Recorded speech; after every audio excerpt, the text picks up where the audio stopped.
Now, listen, welcome to another episode of Off the Record Podcast. Now, I know what you're thinking. We did the pilot episode with 6ix9ine and Wack.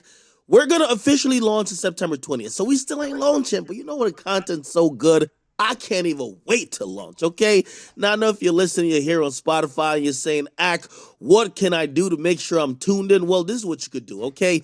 Hit the follow button immediately to make sure you're going to be caught up with all episodes that gets released before the launch and, of course, after the launch.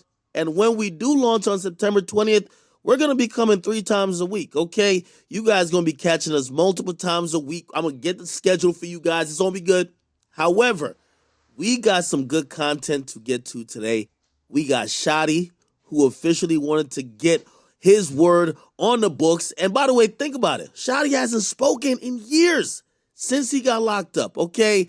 Now, there's a lot going on in the world, and shoot, I might even give another episode later on for that because we got to talk about Drake, Kanye.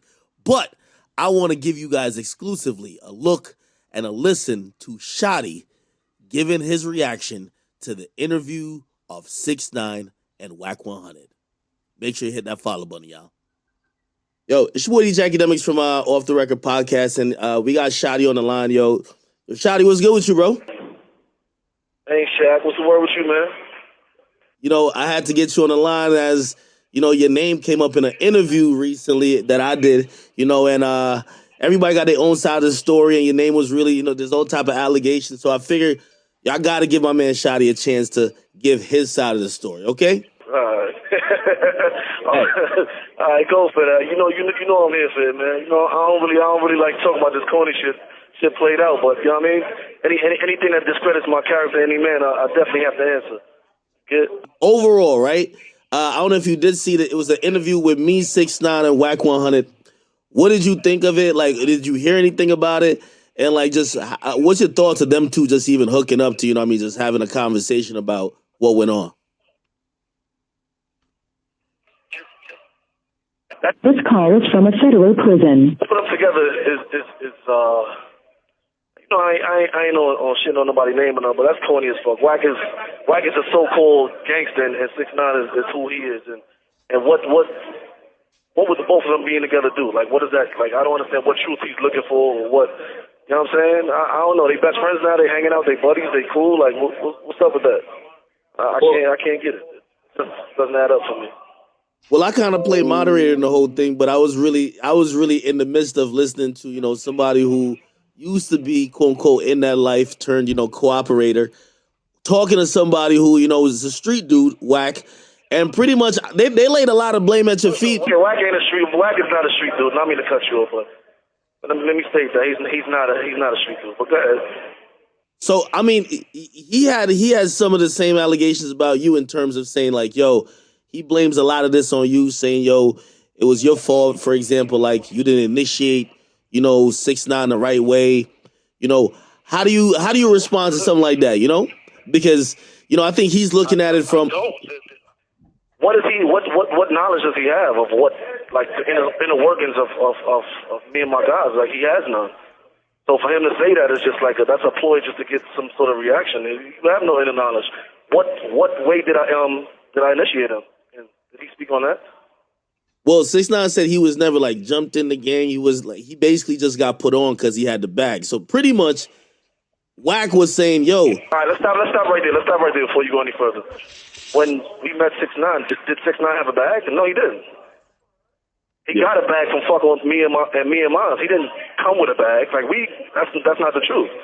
So that alone starts with a bullshit starts. Like it's not true, and that's just not true. Like, you know what I mean, I ain't gonna go no further than what he did or what he had to do, but still, even on the behalf of 6ix9ine too, right? Like, you know, at least how he painted the story. He said, yo, when he met you, he said you were sleeping on the carpet. So he looked like he was bringing something financially to the situation that wasn't there. But on what carpet where? Like 6ix9ine, that's not all that is. That's fake. Like that is not true. Like that's not true. Like come on, man, we ain't gonna do that.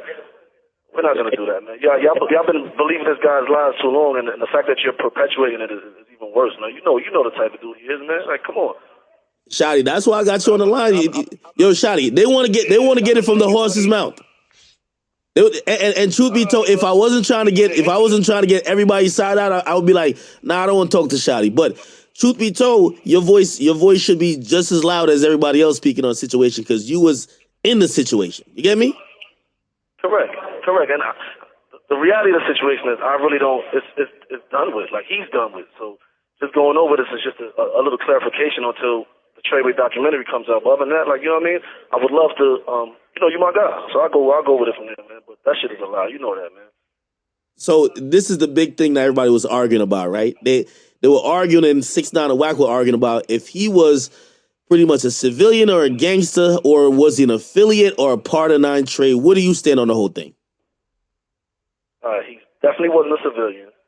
I've never heard a civilian putting hits out on people or doing shit like that. Like, first and foremost, you know what I mean? Secondly, he definitely wasn't a gangster because, like, you know what I mean? I could give him, I could say that he was a gang member. He definitely wasn't an affiliate. He was a gang member. He wasn't nothing else. Like, you know what I mean? You give him your time and you try to groom him as best as possible, or you give him a shot, and that's what he got. He got a shot and he blew it. But How much? Definitely not a civilian. He's not a civilian. Yeah, so you don't believe that at all. Hey, how much did money lead towards, because that's another thing that Wack said. Wack said, listen, you know what? Money was so much the reasons why, you guys may have did this and that may have pissed off 6ix9ine, like in terms of, not retaliated when he got kidnapped, or, hey, you guys gave him certain type of power because he had money, and maybe some infighting about the money, led to the whole thing falling apart. What do you think about that? That's a total fraud. Money didn't change anybody's situation. Like, money doesn't normally change the situation. If somebody doesn't like somebody, they don't want to follow rules in an organization, they get dealt with. It's just that simple in any organization. So money didn't play a part in anything, like from my angle. And as far as nobody retaliating for what happened to him, like, fuck kind of like.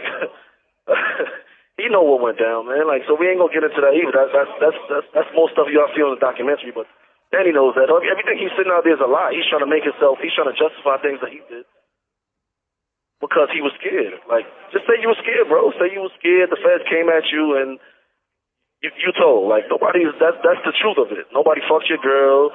Nobody robs you for money. None of that stuff occurs. You know what I mean? Hey. So all the shit that's go ahead.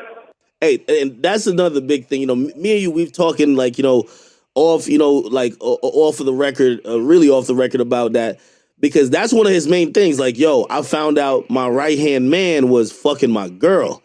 And, that looked like it put him in a place where he's like, nah, fuck all this shit. Like, I'm going to tell on people. What's your official word on that? What's your official word on that, Shotti? Is you and Sarah have I got sent. No, you. But first of all, y'all know that he knows that, man. I got 15 years, man. If I fucked her, I'll be like, yeah, I fucked her.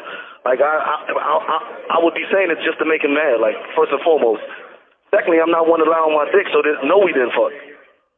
You know what I'm saying? Like, I got my time. Like, this shit don't mean nothing to me. I'm not trying to keep her name clean or my name clean. If I fucked her, I fucked her. That shit don't take no sort of my back. But I didn't, and I'm not gonna take blame for nothing I didn't do. Like, it's just that simple. And he knows that though. Like, again, another ploy to justify the bullshit that he did. Like, my nigga, just say you was scared. Say the feds ran down on you. You was scared. You ain't know what to do, and you told. You know what I'm saying? I'm not bad, my nigga. The whole thing about like July 15th or whatever that was, like when something at a spa, like, cause he gave Vivid, like he did an interview on Shade Room. He told me the same thing, that Sarah broke down in tears and told him like, listen, this is what's going on. That's not true. You're gonna keep repeating it in different ways, but I'm gonna keep telling you it's not true. There's no reason for me to lie about it, bro. Like, just understand that. Like, my name means something, my word means something. I deal with integrity, bro. Like, if I did it, I'd have said it. I'm not scared of him. I'm not, like, why would I? Who am I scared of at this point?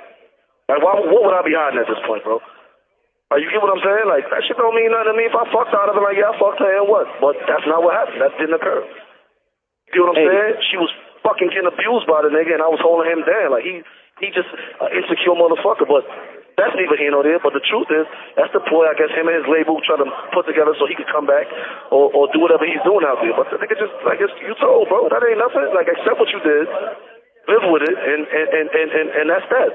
But the funny part is, like, he can't live with it, so he's making up all types of excuses, man. His money is low. Like, all that shit they talking about, man, like, come on, bro. Like, it's me. I know the ins and outs of all his business. People say I came in a millionaire, I'm going to leave a millionaire. And that's just that. It's nothing more to it. Like, it ain't nothing more to it, man. I don't got to lie. I don't got to hide nothing.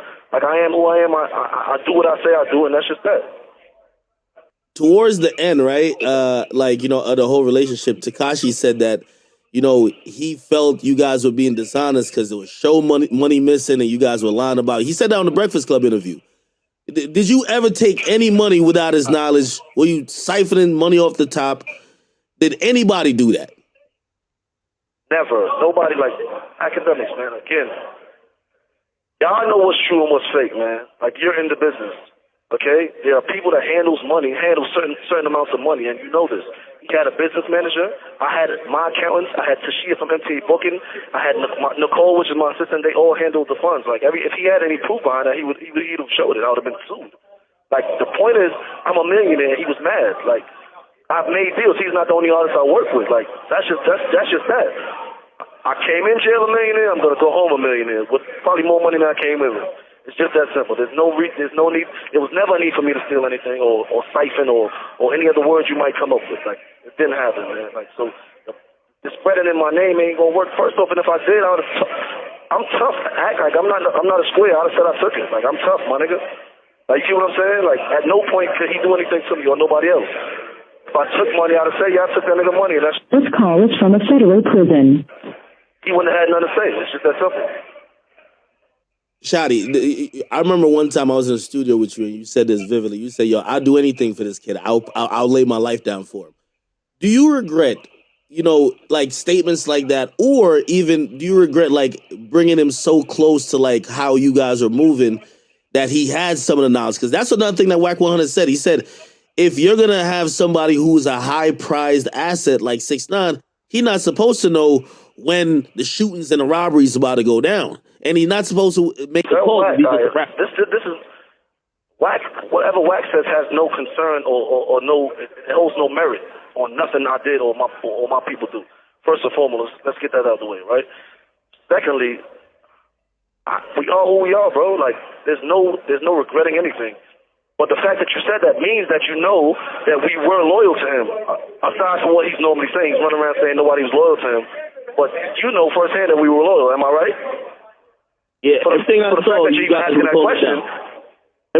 All right. So the fact that you even, to be honest, I had that hold on. No. Hold on. Before you go any further, the fact that you're even asking me a question about our loyalty, or if we felt that he violated our loyalty, that means we were loyal to him at one point. So whatever he's saying holds no merit, man. And even if I'm gonna go to this, man, worst case scenario, if I did fuck Sarah, did Kuda B fuck Sarah? Did Melly fuck Sarah? Did Crippy fuck Sarah? He said he didn't tell. He said he didn't tell on Kuda B. That's what he said. He says he never told on Kuda. He said Kuda told on him. Why Kuda told on him?